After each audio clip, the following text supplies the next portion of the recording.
Hello friends, welcome to Tanay's kitchen. বন্ধুরা, ডিমের হয়তো অনেক রকম রেসিপি আপনারা খেয়েছেন। আমি এখানে একদম ঘরোয়া উপকরণ দিয়ে একটা রেসিপি আপনাদের সাথে শেয়ার করব। আশা করি আপনাদের সবারই খুব ভালো লাগবে রেসিপিটি। আজকের এই রেসিপিটির নাম হচ্ছে এক পেপার ফ্রাই। তো চলুন বন্ধুরা, আমরা এই রেসিপিটি তৈরি করার দিকে এগোই। প্রথমে আমি 3টি ডিম সিদ্ধ করে নিলাম। এখন এই ডিমগুলোকে ঠিক মাঝখান দিয়ে আমি কেটে নেব।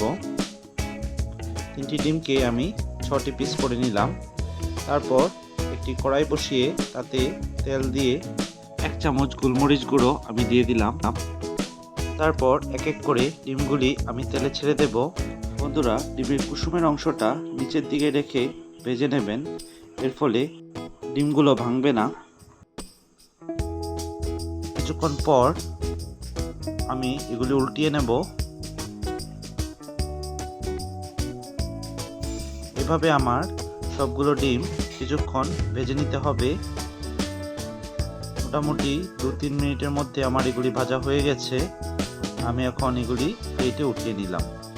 তারপর বন্ধুরা, আমি 2টি মিডিয়াম সাইজের টমেটো আর 4টি কাঁচা লঙ্কা পেস্ট করে নেব।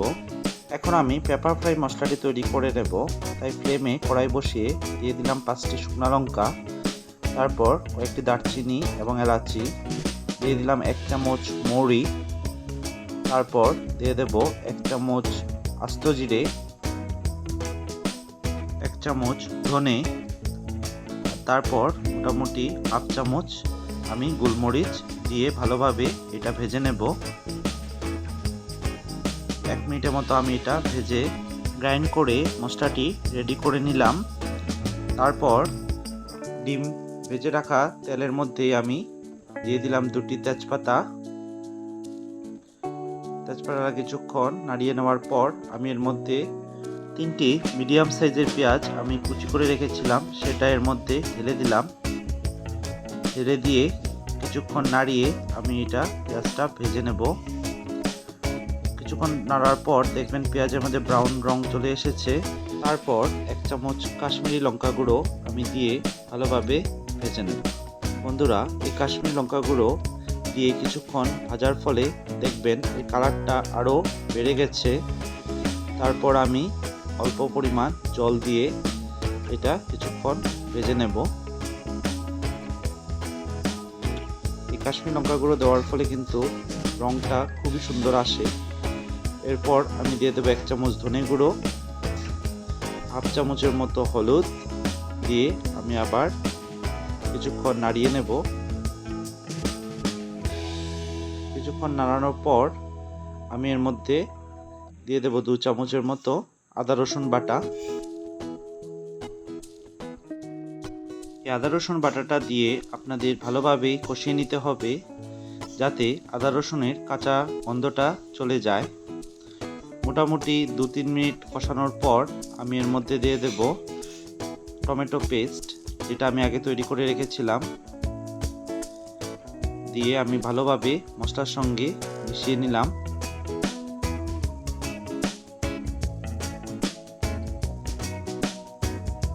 কিছুক্ষণ পর আমি দিয়ে দিলাম পরিমাণ মতো নুন, দিয়ে আমি মশলার সঙ্গে ভালোভাবে মিশিয়ে নেব।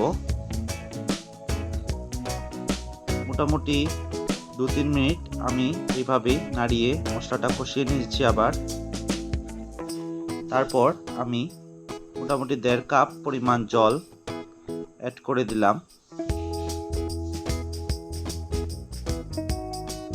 জলের সঙ্গে ভালোভাবে নেড়ে মশলাটা আমার মিশিয়ে নিলাম।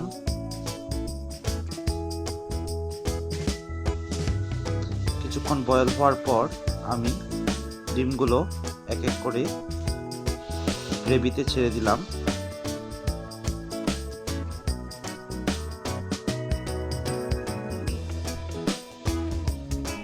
তারপর উপর থেকে আমি 3টে কাঁচা লঙ্কা দিয়ে দিলাম আর 2 চামচ ঘি দিয়ে ভালোভাবে গ্রেভিটা নাড়িয়ে মিশিয়ে নিলাম। এখন আমি এটা কিছুক্ষণ বয়েল হওয়ার জন্য রেখে দেব।